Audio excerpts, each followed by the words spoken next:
हाँ जी, कैसे हैं आप लोग? पूरा विश्वास है कि आप सभी लोग बहुत अच्छे होंगे। दोस्तों, आप सभी लोगों का एक नए क्रैश कोर्स और वीडियो सीरीज में बहुत-बहुत स्वागत है। मिशन सरकारी नौकरी क्रैश कोर्स नाम इसका मैंने रखा है और इसमें हम लोग साइंस का सारे पोर्शन को देखेंगे। जिसमें साइंस का अभी जो स्टार्टिंग पोर्शन है, वो केमिस्ट्री बॉक्स मैंने बनाया उसे देखिए, ये केमिस्ट्री हम लोग अभी शुरुआत करेंगे देखना। जी हाँ, कंप्लीट केमिस्ट्री इसमें हम लोग देखेंगे और ये जो है बहुत ही बेहतरीन किताब है। आप देख सकते हैं, ये ज्ञान बिंदु जीएस एकेडमी करके पटना में इंस्टीट्यूट चलते हैं। बहुत ही ज़्यादा मतलब क्या ही बताएँ, इनके ऑथेंटिक किताब है ये, जो केमिस्ट्री के लिए या साइंस के लिए जो भी कहिएगा, बहुत ऑथेंटिक है।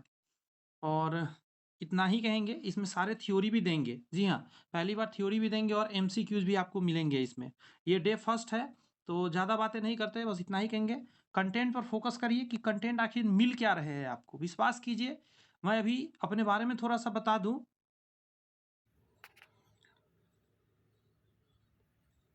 मैं अपने बारे में बता दूँ कि फ़िलहाल मैं खुद भी गवर्नमेंट जॉब में हूँ। मैं क्यों ये लाइन अच्छे से बोल पा रहा हूँ फुल कॉन्फिडेंस के साथ कि आपको जो कंटेंट दूँगा वो बेहतरीन दूँगा, आपके काम की बातें दूँगा। इसलिए दोस्त बोल पा रहा हूँ क्योंकि मुझे पता है कि कौन-सी बातें पढ़ने से गवर्नमेंट जॉब होती है। कई वर्ष तक मुझे जॉब नहीं हुआ, कई वर्ष तक मैं चाहता नहीं था, लेकिन जब चाहा तो चाहने के तुरंत बाद नहीं हुआ, उसमें भी टाइम लगा। तो आखिर कहाँ पे लूप होल होते हैं जो कि प्रॉब्लम डालते हैं, वो सारी बात मुझे पता है। और मैं टीचिंग लाइन में आज से नहीं, मैं बता दूँ आपको कि 2009 से हूँ। क्योंकि मैं शुरू में क्या किया करता था, जब 2020 से आप देखेंगे यहाँ पे 2020 से जब मैं टीचिंग लाइन शुरू किया था कंपटीशन के लिए, 2009 से तो मैं पढ़ाता 11th 12th और 10th बच्चों को। लेकिन जब कंपटीशन का पढ़ाना स्टार्ट किया तो मेरे स्टूडेंट ढेर सारे गवर्नमेंट जॉब सिलेक्ट हो गए। आप नीचे देख सकते हैं, जैसे एसएससी हो गए, रेलवे हो गए, बीपीएससी हो गए, सॉरी बीपीएससी टीचर हो गए, सीटेट हो गए, इन जगहों पे आईसीआर में भी बच्चे गए हैं। तो कहने का मतलब इतने जगह पे बच्चे मेरे सेलेक्ट हो गए, लेकिन जब खुद खुद मुझे बच्चों ने कहा और मुझे भी लगा कि मुझे अब जॉब कर लेनी चाहिए, तो जब मैं खुद करने आया तो मुझे प्रॉब्लम होने लगा। मुझे रियलिटी में ये समझ में आने लगा कि मेरे को क्या पढ़ना पड़ेगा। यानी मेरे स्टूडेंट हो रहे थे सिलेक्ट, मैं नहीं हो रहा था। जब मैंने शुरू किया तब मुझे समझ में आई है, तो मुझे इतना कॉन्फिडेंस है कि मैं आपको वो सारी बातें ज़रूर बताऊँगा कि दूसरे को बताना आसान है और दूसरा फ़ॉलो जल्दी कर लेता है, खुद पर फ़ॉलो करना मुश्किल हो जाता है। क्योंकि कंटेंट की कमी होती है, कौन-सी बात पढ़ना है सबसे इम्पोर्टेंट। तो मैं आपको यही कहूँगा कि मैं आपको वो चीज़ें पढ़ा रहा हूँ दोस्त, जो रियल डायरेक्ट हिट करेंगे एग्ज़ाम में। मतलब आप पढ़ के जाएँगे, आपके एग्ज़ाम में लगेंगे कि हाँ, यही क्वेश्चन पढ़ने से एग्ज़ाम निकलते हैं। ठीक है? तो आप निश्चिंत रहें, आराम से पढ़ें, सारे सीरीज़ चल रहे हैं, साइंस के चल रहे हैं, जीएस के चल रहे हैं, मैथमेटिक्स के चल रहे हैं। आप अटेंड करें, मज़ा आ जाएगा आपको। तो आज की क्लास को देरी ना करते हुए अपने टॉपिक पर आ जाते हैं वापस और शुरुआत करते हैं। इसलिए भी इंट्रो बताना ज़रूरी होता है क्योंकि बहुत बच्चे अभी सब्सक्राइबर कम है चैनल पे, तो पहली बार आते हैं, तो देखते हैं सब्सक्राइबर कम है तो पहले ही निकल लेते हैं कि ये क्या ही पढ़ा सकता है। इसीलिए जानकारी देना ज़रूरी होता है कि हर चैनल एकाएक बड़ा नहीं होता है, धीरे-धीरे ही बड़ा होता है और आप लोग के सपोर्ट से ज़रूर आगे बढ़ेगा। अ, दिल करे पसंद आएगा कंटेंट तो ज़रूर सब्सक्राइब कर लीजिएगा, सारे वीडियो सीरीज आसानी से आ पाए। इसके लिए बेल आइकन एक होते हैं, उसे प्रेस कर लीजिएगा तो आपके पास आएंगे। आज का क्लास बहुत ही बेहतरीन होने वाला है। आपका स्टार्ट हो रहा है, ऊपर में आप ध्यान देंगे क्या लिखा है, जिसको मैंने बॉक्स में किया है, पदार्थ। पदार्थ का वर्गीकरण। अगर इंग्लिश में बात करें तो क्लासिफिकेशन ऑफ मैटर। मैटर होते क्या है। तो चलिए शुरुआत करते हैं। थोड़ा और मैं बड़ा कर दूं साइज। जी, ध्यान दीजिए। अगर क्वालिटी नहीं सही से दिखे, मैं एचडी क्वालिटी में अपलोड कर रहा हूँ बट आपके क्वालिटी यदि कम है तो आप क्या कर सकते हैं, क्वालिटी में जाकर इसको बढ़ा सकते हैं क्वालिटी, तब सारी बात आसानी से समझ में आएंगे। जो मैं पढ़ूंगा उसको मैं बॉक्स करता चलूंगा, उस बॉक्स को आप आराम से अच्छे से देखते चलिएगा। पहला बॉक्स देखिए मैंने किया है, पदार्थ का डिफिनीशन है इसमें, मैटर का। कोई भी वस्तु जिसमें देखिए ये सभी चीज़ों पर फोकस करिएगा, क्या क्या बोल रहा हूँ। जिसमें द्रव्यमान हो, पहला। जिसमें आयतन हो, जो स्थान घेरे, जो दाब डालने पर, मतलब जो दाब डाल सके या जो अवरोध उत्पन्न करता हो, तथा जिसके अस्तित्व का अनुभव हो, अनुभव मतलब है ऐसा, अपने ज्ञान इंद्रियों द्वारा कर सकते, उसे मैटर कहा जाता है। जो मैंने एरो किया उसको फिर से एक बार मैं बता रहा हूँ। कोई भी वस्तु जिसमें द्रव्यमान एवं आयतन हो, जो स्थान घेरे, जो दाब डाल सके, अवरोध उत्पन्न कर सके तथा जिसके अस्तित्व का अनुभव हो ज्ञानेंद्रियों द्वारा, हमारे 5 ज्ञानेंद्रिय उसके द्वारा, तब जाके कहते कि मैटर है। नेक्स्ट पॉइंट जो है उसे पढ़िए जरा, कि एक एग्जाम्पल दिए गए हैं, मतलब कुछ एग्जाम्पल दिए गए, पुस्तक हो गए, पेड़ हो गए, ठीक है, पुस्तक, पेड़, पर्वत, चीनी, ऑक्सीजन, ये सारे चीज क्या है, पदार्थ है। लेकिन उसके अलावा आप यहां देखिए जो मैं अभी एरो किया हूं, उष्मा, बल, गुस्सा, स्वाद, ये सारे पदार्थ नहीं है। ये ज्ञानेंद्रियों द्वारा क्या होते हैं, अनुभव नहीं किए जाते हैं। इसमें क्या बोलता है, ये जो ऊपर में क्राइटेरिया था उसको फुलफिल नहीं करता। द्रव्यमान नहीं होता, आयतन नहीं होता है, दाब नहीं डालता। बात समझ में आ रही है? हमारे ब्रह्मांड में सारी वस्तुएं, हमारे ब्रह्मांड की सारी वस्तुएं पदार्थ है। पदार्थ के गुण की बात करते हैं तो आइए, ये जो 5 गुण है यहाँ पे, इस 5 गुण को अभी हम लोग पढ़ लेते हैं जल्दी जल्दी। पदार्थ के गुण, सबसे पहला पे फोकस करिए कि सभी पदार्थ अत्यंत ही सूक्ष्म कणों से बना होता है। सर्वप्रथम भारत के प्रसिद्ध दार्शनिक ऋषि कनाद, किसने, ऋषि कनाद ने यह बताया कि सभी पदार्थ अत्यंत सूक्ष्म कणों से बना है, जिन्हें परमाणु उन्होंने नाम दिया। तो ये 3 बातें आपको ध्यान रखना है कि पदार्थ सबसे सूक्ष्म कणों से बना होता है।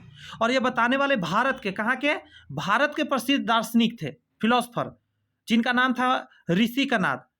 इन्होंने ही क्या किया था, महर्षि कनाद कह सकते हो आप, ऋषि कनाद कह सकते हो। इन्होंने ही बताया था कि पदार्थ जो होता है अत्यंत सूक्ष्म कणों से बना होता है, और इसको परमाणु उन्होंने नाम दिया था। सबसे इंपॉर्टेंट बात है कि इन्होंने ही कहा था कि इसे परमाणु आप कह दो। नेक्स्ट टॉपिक पे आइए, पॉइंट नंबर हम करते हैं बात दूसरा। पदार्थ किस सूक्ष्म कणों से मिलकर बने होते हैं? बेकन स्थिर न होकर अनवरत गतिशील रहते। ये जो लाइन लिखा गया, अनवरतर गतिशील, मतलब हर समय कुछ ना कुछ गति वो करते रहते हैं। आगे कहता है कि अगर पदार्थ को गर्म, ध्यान रखिएगा ये शब्द, गर्म कर दे, उसका ताप बढ़ा दे, तो सूक्ष्म कण की गति में वृद्धि हो जाएगी। यानी कि जो उसमें मूवमेंट होता है पदार्थ के कण के बीच में, वो और तेज हो जाएगा यदि आप क्या करते हैं, उसको हिट कर देते हैं किसी भी तरह से। नेक्स्ट बिंदु पर ध्यान दीजिए, अगला टॉपिक पे आते हैं। तीसरा कह रहा है कि पदार्थ जिन सूक्ष्म कणों से बने होते हैं, वे कण एक दूसरे को आकर्षित करते हैं। आकर्षित करना समझते हैं? आकर्षित करने का मतलब होता है खींचना आपस में। इन सूक्ष्म कणों के बीच लगने वाला आकर्षण बल को, ये इंपॉर्टेंट लाइन है, अंतराण्विक बल यानी इंटरमोलिकुलर फोर्स कहते हैं। अंतराण्विक बल की सामर्थ्य मतलब ताकत होती है कि पदार्थों में भिन्न भिन्न होते हैं। पदार्थ अलग अलग मतलब साइज के, डिजाइन के आपको दिखते हैं। इसका कारण है कि उसके अंदर एक बल लगा होता है, उसके कण आपस में चिपके होते हैं, कण एक दूसरे को खींचते रहता है। ये जो ताकत है, ये जो बल है, यही कहलाता है क्या, आकर्षण बल को कहते हैं अंतराण्विक बल। ये जो मैं बॉक्स कर रहा हूं इसको देखिए, अंतराण्विक मॉलिक्यूलर फोर्स कहते हैं, ठीक है। तो आप कहेंगे जी सर। अब आइए पॉइंट नंबर 4 को देखिए। पदार्थ के सूक्ष्म कणों के बीच कुछ ना कुछ खाली स्थान होते हैं, जिनके, अब देखिए यहां पे एक नया शब्द आपको दिख रहा होगा, अंतराण्विक स्थान या इंटरमोलिकुलर स्पेस कहते हैं। मतलब कण का जो शेप होता है, कभी क्या होंगे कण, कभी गोल हो सकते हैं। अब देखिए जरा, मैं आपके सामने बनाता हूं, 2-3 मैंने गोला बनाया, इसके बीच में आप देखेंगे तो छोटा सा जगह आपको दिख रहा होगा। ये जो जगह है, मैं अंदर में दिखा रहा हूं, ये जगह कौन सा है, यही जगह खाली जो बनते हैं कणों के बीच में, इसको इंटरमोलिकुलर स्पेस कहते हैं। तो ये सब पदार्थ की क्या है, गुण है, जो आपको पता होना चाहिए। नेक्स्ट कहता है गुण कि सभी पदार्थ अत्यंत सूक्ष्म कणों से बना होता है, परंतु विभिन्न पदार्थ सूक्ष्म कण के जैसा नहीं होते हैं। देखिए सभी पदार्थ सूक्ष्म, बहुत इंपॉर्टेंट लाइन है, सभी पदार्थ अत्यंत ही सूक्ष्म कणों से बना है, मतलब छोटा कण से तो बना ही है, परंतु भिन्न पदार्थ सूक्ष्म कण एक जैसे नहीं होते। मतलब जितने भी सूक्ष्म कण होते सारे एक जैसे नहीं होते, तो उसमें भी कुछ ना कुछ चेंजिंग होता है। क्लियर है बात? तो आप कहेंगे जी सर क्लियर है। पदार्थ के गुण यहाँ समझा दिया। अब आइए पदार्थ का भौतिक वर्गीकरण बात करते हैं।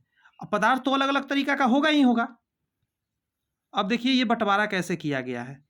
सबसे पहला है कि पदार्थ को भौतिक अवस्था के आधार, भौतिक मतलब केमिस्ट्री, मतलब केमिकली नहीं, भौतिकल, फिजिकल, ठीक है, भौतिकल अवस्था के आधार पर 3 ठोस, द्रव और गैस, ठोस, द्रव और गैस में वर्गीकृत किया गया है।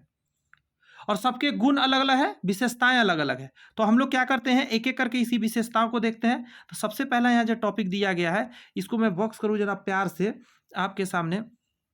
जानते हैं दोस्त, सिर्फ शांति से आप सुनेंगे ना, सिर्फ शांति से आप सुनेंगे और समझने का प्रयत्न करेंगे रियल में, ये छोड़कर कि क्या लिखा, मतलब कैसा दिख रहा है, क्या आवाज़ आ रही है, कौन पढ़ा रहा है, इन बातों को ना कभी कभी होता है क्या ना कि हम लोग ज़्यादा ही सोचते रहते हैं, क्योंकि यूट्यूब चैनल बहुते हैं।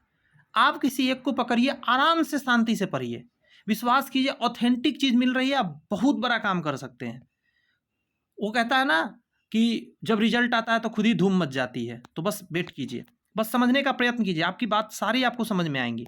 तो ठोस जो है पदार्थ की ठोस अवस्था यानी सॉलिड स्टेट ऑफ मैटर कर रहा है। पहला पॉइंट पे मैंने एरो किया है, ठोस पदार्थ के सूक्ष्म कणों की सजावट क्रमबद्ध होती है, क्रमबद्ध होती है। ठोस पदार्थ के आकृति, ध्यान रखिएगा इस शब्द पे, आकृति और आयतन निश्चित होता है, मतलब उसका एक शेप दिखेगा आपको। जैसे पानी की मैं बात करता हूँ, द्रव की, पानी को आप जैसा शेप में रखेंगे वैसा शेप का हो जाएगा, लेकिन आयतन निश्चित है। मतलब अगर वो 1 लीटर है तो हर जगह 1 ही लीटर रहेगा, चाहे कैसा भी बर्तन में रख दीजिए, गोला बर्तन में रख दीजिए, चरखूट बर्तन में रख दीजिए, लंबा बर्तन में रख दीजिए, फैला बर्तन में रख दीजिए, 1 लीटर ही रहेगा, लेकिन शेप बदल गया, जैसा बर्तन में रखेंगे वैसा शेप ले लेगा। लेकिन ठोस के साथ क्या है कि इसका आयतन नहीं बदला, मतलब अगर एक ईंट को आप लेकर किसी भी जगह पे रखेंगे तो जैसा ईंट होता है वैसा ही रहेगा, उसका शेप में चेंजिंग नहीं आएगा। यही कहना ये चाह रहा है, सजावट एक जैसा होता है कण का। पॉइंट नंबर 2 पे अब बात कीजिए। ठोस पदार्थ में अंतराण्विक स्थान बहुत कम होते हैं, बहुत लेस, बहुत ज़्यादा अंतराण्विक, और उसका जो बल होता है बहुत ज़्यादा होता है, प्रबल होता है। मतलब आपस में जो उसके कण होते हैं बहुत तेजी से पकड़े हुए होते हैं।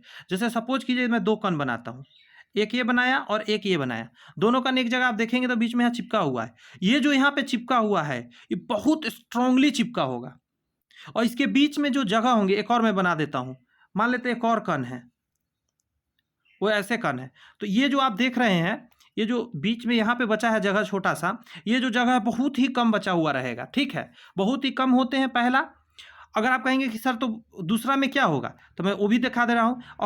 मतलब यही ऑक्सीजन ले लेते हैं। ऑक्सीजन का मतलब देखिए उसके कण कैसे रहेंगे, आपके सामने मैंने कण दिखाया, एक कहीं कहीं कहीं कहीं कण रहेंगे, ऐसे रहते हैं ऑक्सीजन के गैस के, और जो लिक्विड होते हैं उसके थोड़ा सा और पास आ जाते हैं। बात समझ में आ रही है? तो ये है कहानी। नेक्स्ट देखिए पॉइंट, तीसरा नंबर को बॉक्स कर रहा हूं। देखिए कि ठोस पदार्थ पर यदि बाहरी बल न लगाया जाए तो उसके आकार और आयतन, ना ही आकार में और ना ही आयतन में परिवर्तन आएगा।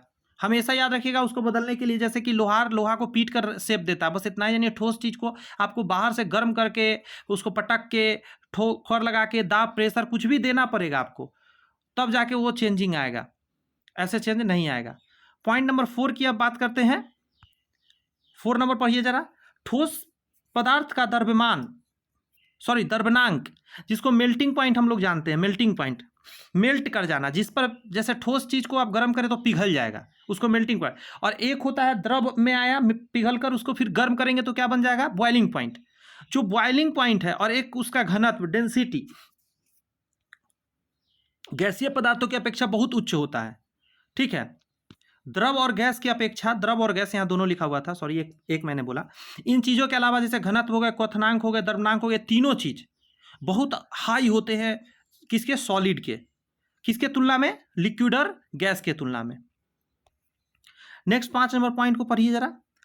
5 नंबर पॉइंट कह रहा है दोस्त कि ठोस पदार्थ में अंतराण्विक बल प्रबल होने के कारण ये काफी कठोर, हार्ड तथा दृढ़, रिजिड होते हैं। ठोस पदार्थ में बहाव, फ्लो की भी प्रवृत्ति नहीं होती है, मतलब फ्लो नहीं करता। एक बहुत बढ़िया लाइन आया है, ये इस पे क्वेश्चन आया हुआ है कई बार। ये जो फ्लो है लिखा हुआ, फ्लो का मतलब होता है बहना। जैसे आप पानी को रखिए बह जाएगा, हवा बहते ही है, लेकिन अगर ठोस रखेंगे तो बहेगा नहीं। बात समझे, उसी को बोलते हैं। तो ये आपको ध्यान रखना है। ये सारे इसके किसके गुण चल रहे थे? प्रॉपर्टीज ऑफ मैटर आप कह सकते हैं।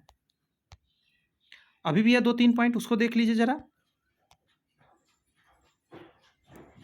देखिए ठोस पदार्थ में आंतरिक स्थान नगण्य होता है। ये अभी तो हम लोग जाने हैं, आंतरिक इंटरमोलिकुलर स्पेस दाब लगाकर संपीड़ित, संपीड़ित का मतलब होता है दाबना। जैसे स्पंज लीजिए आप अपने हाथ में और उसको दाबिएगा तो दब जाएगा, या ब्रेड को लेके दाबेंगे तो दब जाएगा ना, ध्यान दीजिएगा। संपीड़ित नहीं किया जा सकता। अगर आप यही टॉपिक 11th-12th में पढ़ेंगे तो उसमें थोड़ा सा क्या अलग अलग तरीका के समझाया गया। जो मैंने स्पंज बोला, जो ब्रेड बोला, ये सबको अलग कैटेगरी में रखा गया। जानते हैं ये सब ठोस में ही है, बट अलग कैटेगरी में इसको डाला जाता है, ठीक है। तो घबराने की जरूरत नहीं है, ज़्यादा परेशान नहीं होना है। बस इतना याद रखना है, जैसे ईंट को मन में सोचिए, ईंट को दबा सकते हैं आप? क्या नहीं दबा सकते। तो यही बात कर रहा है, उसको दबाना संभव नहीं है, ये गुण नहीं होता है। 7 नंबर पॉइंट को फोकस करिए जरा। 7 नंबर कहता है सामान्य ताप पर ठोस पदार्थ न तो गैस के तरह विसरित है और ना ही द्रव की तरह वाष्पीकृत यानी इवेपोरेट होते हैं। तो विसरित डिफ्यूज करना, आपस में डिफ्यूज करना मतलब मिल जाना, ठीक है। तो ना ही आपस में मिलेंगे और ना ही वाष्पीकृत हो गए ना, इवेपोरेशन, ठीक है। वाष्पीकृत होना होता है इवेपोरेट कर जाना। जैसे मान लेते पानी रखते हैं, कुछ समय बाद धीरे धीरे देखेंगे तो पानी इवेपोरेट कर जाता है गर्मी के दिन में। तो ये काम ठोस में नहीं होता है। नेक्स्ट देखिए 8 नंबर टॉपिक कह रहा है कि ठोस पदार्थ को गर्म करने पर या उष्मा देने पर उसमें प्रसार यानी एक्सपेंशन बहुत ही कम होता है, बहुत ही लेस होता है, तथा ठंड करने पर इसमें संकुचन यानी कि आपस में पास आना बहुत ही कम होता है। देखिए दूर जाना और पास आना ये बहुत कम होता है ठोस में, लेकिन होता है कुछ हद तक तो होता है। इसका एग्जाम्पल है कि आप ट्रेन के पटरी के बारे में क्वेश्चन सुने होंगे कि ट्रेन के पटरी आखिर ऐसा क्यों है कि थोड़ा सा स्थान छोड़कर जोड़े जाते हैं दो पटरी। तो असल में क्या होता है, गर्मी के दिन में थोड़ा सा ही फैलते हैं ठोस, लेकिन फैलते हैं, तो वो दोनों आपस में मतलब टेढ़ा नहीं हो पाते हैं। नहीं तो क्या है ना, सटा सटा कर अगर लगा दिया जाए तो दिक्कत हो जाएंगे, बट वो नगण्य होते हैं। ठोस पदार्थ के प्रकार आ जाइए। अभी मैंने थोड़ा देर पहले आपको बोला था, ये बात बोला था कि अगर 11th-12th में पढ़ेंगे तो अलग अलग प्रकार के ठोस हो जाते हैं। तो आपके सामने आ ही गया है यहाँ पे टॉपिक कि कौन कौन तरह के होते हैं। तो ठोस के प्रकार बहुत बच्चे तो पहली बार आई थिंक पढ़ रहे होंगे, इससे पहले सुने भी नहीं होंगे। जो लोग साइंस बैकग्राउंड से नहीं होंगे ना, उन्होंने कभी नहीं सुना होगा इस टॉपिक के बारे में जो मैंने अभी बड़े से बॉक्स के अंदर किया है। ये पहला है क्रिस्टलीय ठोस, ऐसा कितना सारा भी पढ़ने वाले हैं आप। तो इसमें भी अंदर आ जाइए। क्रिस्टलीय ठोस को सबसे पहले जल्दी से समझते हैं। कह रहा है क्रिस्टलीय ठोस यानी क्रिस्टल सॉलिड, क्रिस्टलीय ठोस की वास्तविक ठोस पदार्थ है, यह वास्तविक ठोस पदार्थ है। इसे रवादार ठोस पदार्थ भी कहते हैं। क्रिस्टलीय ठोस पदार्थ निम्नलिखित विशेषताएं पाई जाती है। अच्छा, ये जो शब्द अभी आपने पढ़ा रवादार, तो इस रवादार का क्या मतलब है अभी नीचे समझ में आएगा।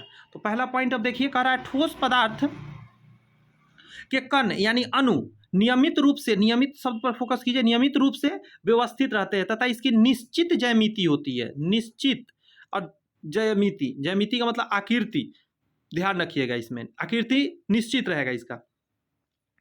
आइए, ये पॉइंट तो मैंने समझा दिया। अब इस पॉइंट को देखिए, कह रहा है इस मतलब क्रिस्टलीय ठोस पदार्थ के आयतन पर ताप और दाब का अत्यंत न्यून प्रभाव, मतलब एकदम न के बराबर प्रभाव होता है। इसके निश्चित द्रव्यनांक होते हैं। समझ में आ रही है बात? द्रव्यनांक भी इसके निश्चित होते हैं। उसके बाद कह रहा है पॉइंट में, जरा उसे भी समझिए। इस टॉपिक पर आइए। यह ठोस पदार्थ समदैशिक यानी एनिस्टोट्रॉपिक, समदैशिक होते हैं, अर्थात इसके भौतिक गुण भिन्न दशाओं में भिन्न भिन्न होते हैं। मतलब ध्यान रखिएगा, अगर भौतिक कंडीशन चेंज कर दिया जाए, वातावरण चेंज कर दिया जाए इसके, या इसका स्ट्रक्चर चेंज कर दिया जाए, तो क्या है, ये समदैशिक हो जाते हैं। तो इतनी सारी बातें नहीं माइंड में रखना है, सिर्फ याद रखना है आपको ये पहला लाइन जो मैं बॉक्स में कर दे रहा हूँ, ये समदैशिक शब्द को आपको याद रखना है, एनिसोट्रॉपिक। आइए एक और पॉइंट पर बात कीजिए, नीचे वाला कह रहा है क्रिस्टलीय ठोस पदार्थ के उदाहरण। जैसे ये लाइन तो एकदम आप रट ही लीजिए, आपके एग्जाम में यही आते हैं। इसके गुण बहुत कम आते, एग्जाम्पल ही आते हैं। क्रिस्टलीय ठोस के एग्जाम्पल में आपको 2-4 दिल रहेगा, उसमें से एक क्रिस्टलीय ठोस होगा, या हो सके क्रिस्टलीय ठोस हो एक अलग से डाला रहेगा, चुनने के लिए कहेगा। चीनी, लवण, साल्ट, ये सब क्या है, क्रिस्टल है। क्लियर है बात? इसका अपना शेप साइज होता है। नेक्स्ट देखिए 2 नंबर, ये है, यही दोनों दो से क्वेश्चन आते हैं। मैंने कहा था कई प्रकार के होते हैं, ये सही है, बट आपके एग्जाम रेलिवेंट बस यही 2 है, इसके ऊपर नहीं जाएंगे किसी हाल में, ये आप विश्वास रखिए। इतना अगर आप माइंड में रख लिए तो समझिए कि आप 4 चांद लगा चुके हैं आप। नेक्स्ट कह रहा है क्रिस्टलीय ठोस यानी एमोर्फस सॉलिड, अक्रिस्टलीय ठोस की बात करता है। अक्रिस्टलीय ठोस को आभासी ठोस भी या अतिसिक्त ठोस द्रव या सुपर कूल्ड लिक्विड कह सकते हैं आप। अक्रिस्टलीय ठोस में निम्नलिखित विशेषताएं होती है, अभी थोड़ा देर पहले बोला था वही सब आएंगे। अब जैसे आप यहाँ पे ध्यान दीजिए, कांच और रबर, कांच और रबर स्पंज वगैरह इसी में आ जाते हैं। कांच और रबर इसका जो बनावट होता है यह ज़्यादा ठंड कर देने के कारण ये एक तरह से कहिए बन जाते हैं, ठीक है। तो इसका शेप किस तरह का होता है माइंड में लगाइए, क्या क्या इसमें विशेषताएं आएंगे कांच और रबर में, आप देख लीजिए। यही 4 एग्जाम्पल रिपीट हुए हैं बार बार एग्जाम में, इसीलिए इसको यहाँ दिया गया है। अब पहला टॉपिक में उसी का वो होगा, मतलब उल्टा होगा जो ऊपर वाला पढ़ा है। देखिए, इस ठोस के कण नियमित व्यवस्थित क्रम में नहीं होते, देखिए नहीं ना है, उसका उल्टा है, इसकी निश्चित आकृति भी नहीं होता है। अब आप कंफ्यूज होंगे कांच में कि सर कांच तो हमने देखा है, कांच का तो निश्चित आकृति होता है, लेकिन अगर आप उसको मतलब मैग्नीफाइंग ग्लास से या अच्छे से एकदम डीपली देखेंगे ना, बचपन में कंचा हम लोगों ने देखा है, कंचा के अंदर जब ताकेंगे आप तो देखेंगे कहीं पे छोटा छोटा दाना दाना जैसा कुछ दिखेगा, यानी उसका स्ट्रक्चर अलग अलग टाइप का दिखेगा। वो भले ठोस होते हैं लेकिन उसके अंदर के स्ट्रक्चर अलग अलग टाइप के बने रहते हैं। नेक्स्ट उसी तरह का कह रहा है पॉइंट नंबर अगला कि ठोस पदार्थ में कम दृढ़ मतलब रिजिडिटी, इस बाह्य बल लगाने पर आसानी से विघटित हो जाता है, हल्का भी बल लगाइएगा टूट जाएगा या बिखर जाएगा। नेक्स्ट टॉपिक कह रहा है कि इन्हें गर्म करने पर मुलायम हो जाते हैं तथा धीरे धीरे बहने लगते हैं, फ्लोडिटी आ जाती है, तो सही बात भी है। नेक्स्ट कहता है अक्रिस्टलीय ठोस पदार्थ समदैशिक यानी आइसोट्रॉपिक होते हैं। नेक्स्ट कह रहा है अक्रिस्टलीय ठोस पदार्थ का उदाहरण तो मैंने देख ही लिया।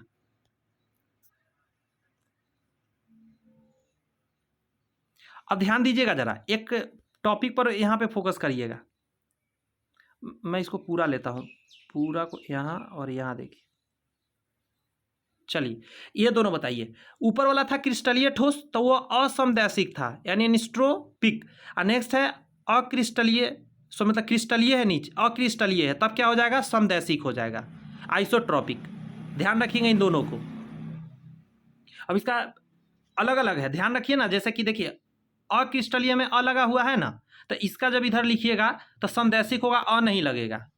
जैसे क्रिस्टलीय का अ वाला है असमदैशिक। अब बस यही एक ट्रिक याद रखना है आपको, और जुदा कुछ तो करना ही नहीं है। मैं क्या बोल रहा हूँ देखिए, ये बहुत अच्छा ट्रिक है इसलिए बोल रहा हूँ, और ऐसे याद नहीं रहेंगे आपको। अक्रिस्टलीय है, अ लगा हुआ है ना शुरू में, ये देखिए अ, तो आप देखिए यहाँ पे समदैशिक है। और ऊपर में देखिए यहाँ पे क्रिस्टलीय नाम था, यहाँ तो लिखा नहीं है, ऊपर देखिए यहाँ क्रिस्टलीय लिखा है, क्रिस्टलीय लिखा है तो इसका क्या हो जाएगा अ लगा हुआ वाला असमदैशिक। बस इतना याद रखिए, काम आपके हो जाएंगे। और एग्जाम्पल दोनों का याद रखना है किसके क्या है। अब अभी तो अपने ठोस के बारे में पढ़ा, अब हम लोग क्या करने जा रहे हैं, अब हम लोग पढ़ने जा रहे हैं पदार्थ का द्रव अवस्था यानी liquid state of matter, liquid state of matter. इसके बहुत सारे यहाँ गुण दिए गए हैं, एक एक करके जल्दी जल्दी अच्छे से समझते हैं। पहला को मैं बॉक्स करता हूँ, एक एक करके बॉक्स करूंगा। कह रहा है द्रव का अंतराण्विक बल ठोस पदार्थ की तुलना में कम होता है, ये तो पहले ही बता दिया था मैं उसी समय कि ठोस की तुलना में कम होता है। द्रव पदार्थ में अंतराण्विक स्थान जो होते हैं वो ज़्यादा होते हैं, यानी कि इसके बीच के इंटरमोलिकुलर जो जगह होते हैं स्पेस वो ज़्यादा होते हैं। इसमें किस में कम होते हैं, तो ठोस में कम होते हैं, द्रव में ज़्यादा होते हैं। क्लियर है बात, तो जी सर क्लियर है। देखिए 2 नंबर टॉपिक को लीजिए जरा। कह रहा है कि द्रव पदार्थ का आयतन निश्चित होता है। क्लियर है बात, आयतन अब इसके निश्चित होंगे, मैं थोड़ा देर पहले ही बता दिया, परंतु आकृति निश्चित नहीं होता। अभी ये भी एग्जाम्पल दिया था कि जैसा बर्तन में रखिए वैसा आकृति का हो जाएगा, लेकिन आयतन निश्चित होता है। नेक्स्ट बॉक्स पर ध्यान दीजिए, तीसरा नंबर और चौथा नंबर एक बार बॉक्स कर दे रहा हूं। तीसरा नंबर पॉइंट में कह रहा है कि द्रव पदार्थ का घनत्व डेंसिटी, ठीक है, घनत्व मतलब डेंसिटी, द्रवनांक मेल्टिंग पॉइंट, क्वथनांक बॉइलिंग पॉइंट क्या होता है, कम होता है। किसके तुलना में, ठोस के तुलना करके बताना है आपको। ठोस से कम है, लेकिन अगर गैस से पूछा जाए तो ज्यादा है, गैस से ज्यादा है, ठोस से कम है द्रव का। पॉइंट नंबर 4 कह रहा है कि द्रव पदार्थ में भी ठोस पदार्थ की तरह संपीड़ित गुण नहीं पाया जाता, मतलब इसको भी दबा आप नहीं सकते हैं, लेकिन द्रव में अंतराण्विक स्थान ठोस से ज्यादा होता है। बस इतना याद रखना है, मतलब थोड़ा बहुत तो संपीड़ित किया ही जा सकता है, वही कह रहा है, थोड़ा बहुत आप कर सकते हैं, उतना ज़्यादा नहीं कर सकते, लेकिन थोड़ा तो आप कर ही सकते हैं इसको। नीचे वाले सारे को मैं एक बार बॉक्स कर दे रहा हूँ फिर से, और एक एक करके समझाता हूँ। ये पढ़िए जरा,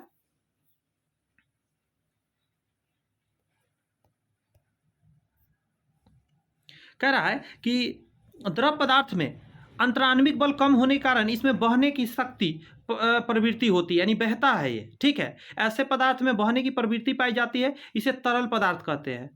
द्रव में भी क्या दो तरह का द्रव होंगे, द्रव खासकर तरल ही कहलाते हैं, द्रव को आप तरल कहीं दीजिए, जितने द्रव होंगे सारे बहने की गुण उसमें होती है।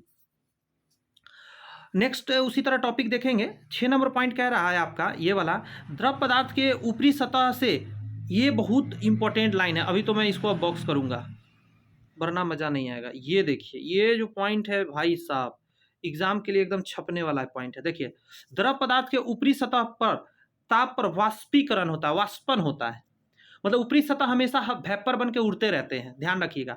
द्रव में विसरण का गुण पाया जाता है, विसरण का गुण आपस में मिलने का, विभिन्न द्रव के आपस में घुल मिल जाते हैं। अगर आप मान लेते हैं दो द्रव आपस में, जैसे देखिए एक लकड़ी के टुकड़ा के ऊपर आप ईंट का टुकड़ा रखिए, दोनों क्या है, ठोस है, तो आपस में कितना भी बर्स रख दीजिए मिलेगा, नहीं मिलेगा। लेकिन दो लिक्विड को जब आपस में रखेंगे, जैसे आपने क्या किया कि पहले रखा शराब और उसके ऊपर पानी रखा, अब आप कहेंगे शराब अलग रहे पानी अलग रहे, ऐसा होगा नहीं, तो मिल जाएगा, मिलने का गुण पाया जाता है, ठीक है। अब कुछ लोग अब सोच रहे होंगे कि सर तेल और पानी तो नहीं मिलता है, तो देखिए ये बताएंगे आगे कि क्या होता है, क्यों नहीं मिलता है। वैसे मेनली इसमें घुल मिल जाने की क्षमता होती है।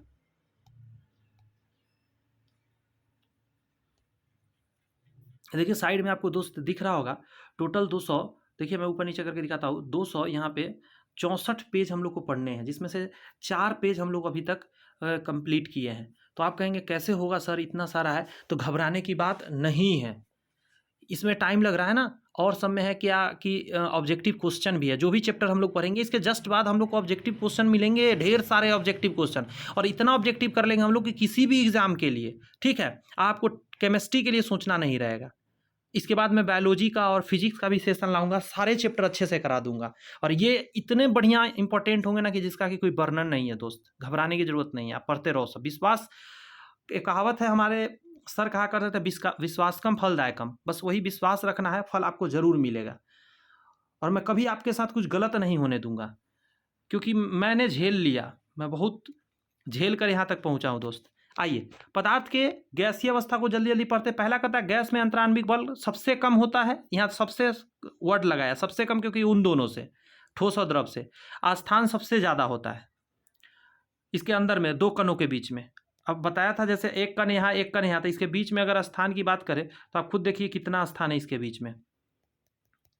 नेक्स्ट टॉपिक कह रहा है, मतलब 2 नंबर, कि गैस ना तो निश्चित आकृति होता है, इसका आकृति भी निश्चित नहीं होता है, और ना ही इसका आयतन निश्चित होता है, जैसा बंद बर्तन में रखना पड़ता है, अगर खुला में रखिएगा तो उड़ जाएगा, इधर उधर पूरा मिक्स हो जाएगा, ठीक है। तीसरा नंबर पॉइंट पर आइए, तीसरा और चौथा को मैं बॉक्स कर दे रहा हूं। कह रहा है तीसरा नंबर पॉइंट, गैस का घनत्व द्रव्यनांक एवं क्वथनांक ठोस एवं द्रव पदार्थों से काफी कम होता है। गौर से सुनिए, गैसों का घनत्व द्रव्यनांक एवं क्वथनांक ठोस एवं द्रव पदार्थों से काफी कम होता है। गैस में अंतराण्विक स्थान काफी ज्यादा होता है, जिसके कारण गैसों में संपीड़न का गुण पाया जाता है। गैसों में अंतराण्विक स्थान काफी ज्यादा होता है, जिसके कारण गैसों में संपीड्यता गुण पाया जाता है। छोटा बात है, ये सब माइंड में रखिए, ऊपर तो बहुत सारा समझा ही दिया हूं, तो ये सब माइंड में रहने चाहिए आपके। नेक्स्ट देखिए, ये पॉइंट ये कह रहा है कि गैस पदार्थ को गर्म तथा ठंडा करने पर क्रमशः प्रसार एवं संकुचन बहुत ज़्यादा होता है। इसको अगर गर्म ठंडा किए तो समझिए कि ये बहुत तेज़ी से फैलेगा भी और बहुत तेज़ी से संकुचित भी हो जाएगा, ठीक है। नेक्स्ट कह रहा है कि घनत्व में अंतर होते हुए भी विभिन्न गैसों में परस्पर मिश्रण हो जाता है। अभी मैंने क्या बोला था पता है थोड़ा देर पहले, कि मैं बताऊंगा आपको कि आखिर क्यों तेल और पानी नहीं मिलते हैं, तो यही लाइन का इंतजार कर रहा था। आप देखेंगे यहाँ पे कहाँ गया यह शब्द, हाँ मैं बॉक्स कर रहा हूँ, यहाँ देखिए, घनत्व में अंतर। देखिए घनत्व में यदि अंतर है तो आपस में नहीं मिलेंगे, लिक्विड में ऐसा गुण है, लेकिन गैस में अलग है। गैस में घनत्व अलग अलग है। घनत्व मतलब उसके बीच का घना कितना है। जैसे घना जंगल होता है, एक कम घना जंगल होता है, तो घना जंगल में बहुत सारे पेड़ होते हैं और कम घना जंगल में कम पेड़ होते हैं, यही तो मतलब है ना। तो यहाँ भी तो ये घनत्व का मतलब है कि घनत्व में है क्या, ज़्यादा घनत्व और कम घनत्व वाला लिक्विड आपस में नहीं मिलते हैं, जैसे तेल है और पानी है। लेकिन वहीं पे अगर गैस हो 2 घनत्व वाला तो आपस में मिल जाएंगे। क्लियर है बात? तो जी सर क्लियर है, मज़ा आ गया। 7 नंबर पॉइंट कहता है गैसों को जिस बंद बर्तन में रखते हैं अब यहाँ भी एक इंपॉर्टेंट बात है, दीवारों पर एक बल आरोपित करता है, दीवार पे क्या एक दाब आरोपित करता है, बल या दाब का फोर्स कहते हैं, ये हमेशा प्रेशराइज करता है उसको, इसलिए हमेशा इसको बंद बर्तन में रखा जाता है।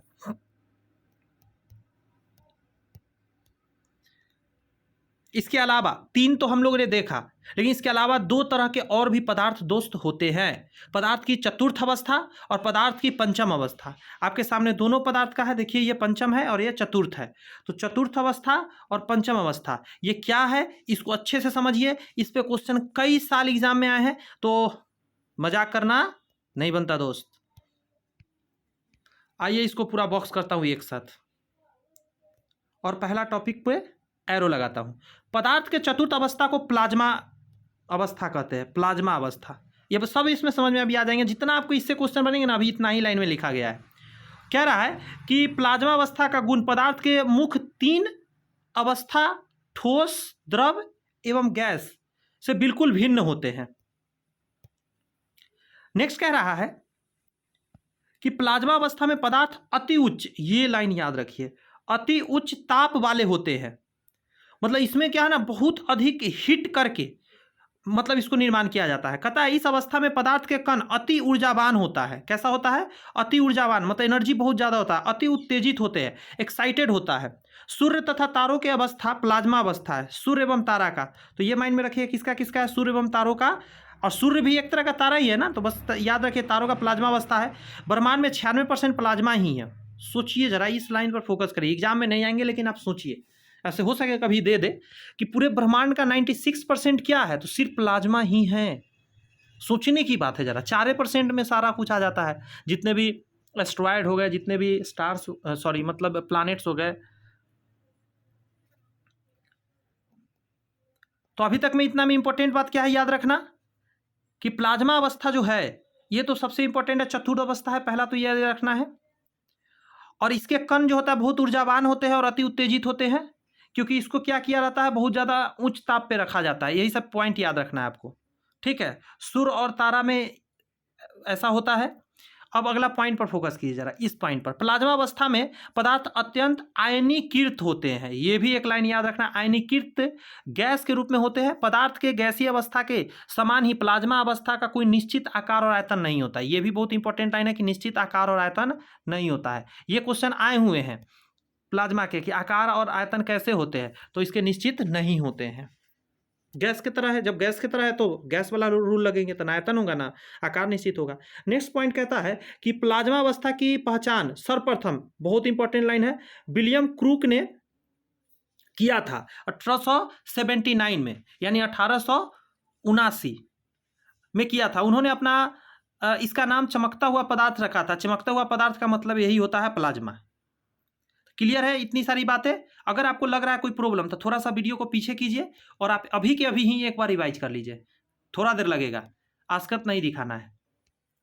अब आज ये 5वां अवस्था की बात करते हैं हम लोग। ये 5th स्टेट क्या है, तो पढ़िए पहला पॉइंट। पदार्थ के 5वीं अवस्था को बोस-आइंस्टाइन कंडेंसेट यानी BEC कहते हैं। यही इसका नाम ही है, जैसे उसका प्लाज्मा था, इसका नाम है बोस-आइंस्टाइन कंडेंसेट।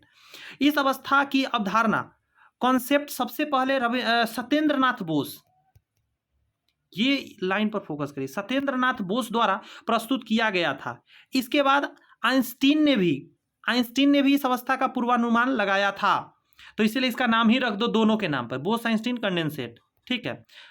रियल में तो ये है इसका नाम कंडेंसेट, लेकिन दोनों व्यक्ति ने खोजा इसलिए इस पे लगा दिया गया इन दोनों का नाम। इस पॉइंट को पढ़िए। इस अवस्था के प्राप्ति तब होती है जब किसी पदार्थ को परम शून्य ताप, यानी कि माइनस में ले जाना। प्लाज्मा के लिए बहुत गर्म किया जाता है और इसको उल्टा है, 273 डिग्री सेल्सियस तक ठंडा करते हैं माइनस में। इस अवस्था में पदार्थ के सभी कण परमाणु आपस मिलकर एक हो जाते हैं, जिसे सुपर एटम कहा जाता है। और ये बनाना संभव नहीं है, सिर्फ ऐसा होता है, ऐसा बताया गया, लेकिन इसके लिए अभी तक टेक्नोलॉजी डेवलप नहीं है कि ऐसा होगा। क्लियर है बात? ये भी माइंड में रखना है। ऐसा नहीं कि इतना डिग्री कम टेम्परेचर हम कर सकते हैं, ऐसा कुछ संभव नहीं है करना।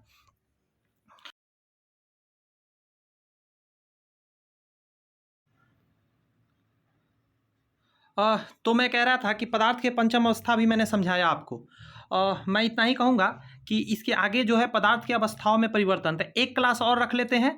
तो फर्स्ट चैप्टर के जो थ्योरी है 2 क्लास में हम लोग कंप्लीट करते हैं, क्योंकि थ्योरी में थोड़ा सा ज़्यादा लंबा करना अच्छा बात नहीं, क्योंकि इसको रिवीजन भी आपको करना होगा।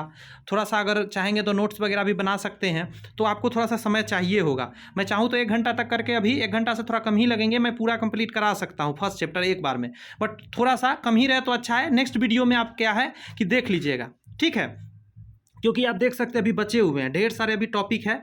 ये सारे टॉपिक आप देख लीजिए, ये सारे अभी बचे हुए हैं। सोचिए अभी टाइम लग जाएगा ना, तो बोरिंग लगने लगते हैं, क्योंकि ये ऑब्जेक्टिव तो है नहीं, ऑब्जेक्टिव में तो बस समझते रहने हैं, टिक लगाते जाएंगे और समझते जाना है। बट देखिए कितना ज़्यादा अभी बचा हुआ है, इतना सारे टॉपिक, मतलब कोई भी चैप्टर को ना नॉर्मल में नहीं लिया गया, यहाँ तक है। और इसके बाद क्या है, आपके ऑब्जेक्टिव स्टार्ट हो जाते हैं। तो ये सारे ऑब्जेक्टिव देखिए यहाँ पे, इसी चैप्टर के सारे ऑब्जेक्टिव कराएंगे। तो ऑब्जेक्टिव भी थोड़ा नहीं है, देखिए कितना सारा है फर्स्ट चैप्टर में, अभी देखते रहिए। सारे है 86, यहाँ देखिए टोटल है 94 क्वेश्चन है आपके। उसके बाद नेक्स्ट चैप्टर आपके स्टार्ट हो जाते हैं, देख लीजिए सेकेंड चैप्टर यहाँ से स्टार्ट होते हैं। तो हमें क्या लगेगा, एक मतलब अगला वीडियो में ना हम कोशिश करेंगे कि थ्योरी पढ़ाने के बाद ऑब्जेक्टिव भी कंप्लीट करा दे, ठीक है। तो 2 क्लास में आपका फर्स्ट चैप्टर कंप्लीट हो जाएगा। तो आज का सेशन इतना ही रखते हैं, बस आपसे इतना ही रिक्वेस्ट करेंगे कि चैनल पे पहली बार थे तो आप सब्सक्राइब कर सकते हैं, जरूर से जरूर चैनल को सब्सक्राइब कर लीजिए, ताकि आपको ये जो सीरीज चल रहा है आपको नोटिफिकेशन मिल जाए, सारे आपके पास अच्छे से पहुंच जाए इंफॉर्मेशन, कि आप अच्छे से क्लास कर सके, ठीक है। इसके अलावा आपको बता देना चाहता हूँ, आप स्क्रीन पर देख सकते हैं एक और भी सीरीज हम चला रहे हैं। इस सीरीज में क्रैश कोर्स हम लोग कर रहे हैं। ये जो किरण का बुक है, बहुत ही बेहतरीन ये किताब है, ठीक है। इस किताब को भी हम लोग क्या कर रहे हैं दोस्त, इसको कंप्लीट बुक करने का वो धरे, और 1-2 क्वेश्चन है नहीं, इसमें टाइम लगेंगे, बट जितना तेजी से हम लोग कर सकते हैं 6300 प्लस क्वेश्चन है, लेटेस्ट क्वेश्चन है एकदम।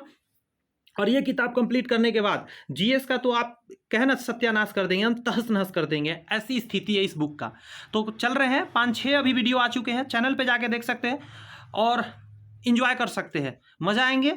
सिर्फ ऑब्जेक्टिव इसमें कराए जाते हैं। आप अगर पहले से पढ़े हुए तो आराम से आप क्या कर सकते हैं, आंसर आप पहले बता सकते हैं, और आफ्टर क्या है आप मेरा आंसर से मिला सकते हैं, ठीक है। तो इस सीरीज पर भी आप ज्वाइन कर सकते हैं। इसके अलावा एक मैथमेटिक्स के भी सीरीज चल रहे हैं, ये जो आप देख रहे हैं इसका भी एक सीरीज चल रहा है, और ये सीरीज बहुत काम का है दोस्त, ठीक है।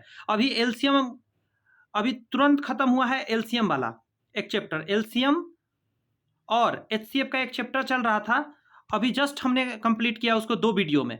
पूरा सोच के देखिए, ये आदित्य रंजन सर का बुक है, इतना मतलब क्या बताएं, इतना मक्खन बुक है, इतना बढ़िया बुक है, हर स्टूडेंट चाह रहा है कि इस बुक को कोई समझा दे अच्छे से। तो मैंने एलसीएम एचसीएफ को बहुत अच्छे से एक्सप्लेन करके 2 वीडियो में समझा दिया है। और अभी नया आने वाला है वीडियो नंबर सिस्टम का। नंबर सिस्टम में कम से कम 3-4 वीडियो या 5 वीडियो भी लग सकता है, या हो सके 7-8 वीडियो भी लग सकता है, क्योंकि बहुत बड़ा चैप्टर है। तो आप इस सीरीज को भी ज्वाइन कर सकते हैं। मैथमेटिक्स के सारे इसमें फार्मूला है, और उस फार्मूला से रिलेटेड एग्जाम्पल है, बहुत सारे एग्जाम्पल नहीं है, मतलब 1-2 करके एग्जाम्पल हर टॉपिक पे दे दिए गए, यहाँ से समझ लीजिए, और आप उसी चैप्टर को अलग किताब से बना सकते हैं। अगर दिक्कत होते है तो फिर यहाँ आइए, फार्मूला को एक बार अच्छे से रिवाइज कर लीजिए, टॉपिक देख लीजिए, और आपके सारे कवर हो जाएंगे। तो इस किताब को भी यहाँ पे कंप्लीट बुक पढ़ाया जाएगा, ऐसा नहीं कि आपको बीच रास्ते पे छोड़ दिया जाएगा। तो आप इसको भी ज्वाइन कर सकते हैं दोस्त, ठीक है।